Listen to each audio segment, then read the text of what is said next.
He's clearly in utterly defiant mood, making it absolutely clear, or apparently absolutely clear, that the withdrawal of the 98th Division from southern Gaza does not mean that assault on Rafah will not take place, as indeed he said a couple of days ago.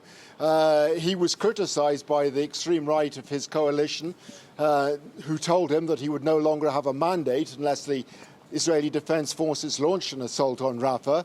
Maybe he's been listening to them. Maybe he's just sending a warning to Hamas to say, look, just because we've pulled the troops out of southern Gaza and just because we've given the go-ahead for more aid doesn't mean that this war is over for us. Our goals still remain the same, so it would be in your interest to start negotiating in more earnest. It's very difficult at this stage to discern exactly what Benjamin Netanyahu's intentions and motives are. But on the face of it, this seems to be flying in complete defiance of all the pressure that the United States has been putting on him.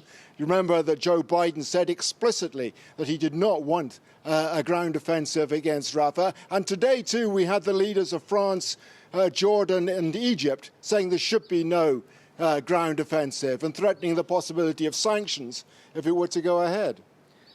Rob, you mentioned that the IDF has pulled out of the southern city of Khan Younis, and residents there have been returning home. They have been returning home, at least in some cases. 50% or so of the housing stock in Khan Younis, which is a sizable city, 400,000 people, almost 500,000 people lived there before this conflict started. Almost half, if not over half, of the housing stock is either destroyed or damaged in some way. On top of that, many bodies are still buried beneath the rubble, so the stench of death is everywhere in Khan Younis.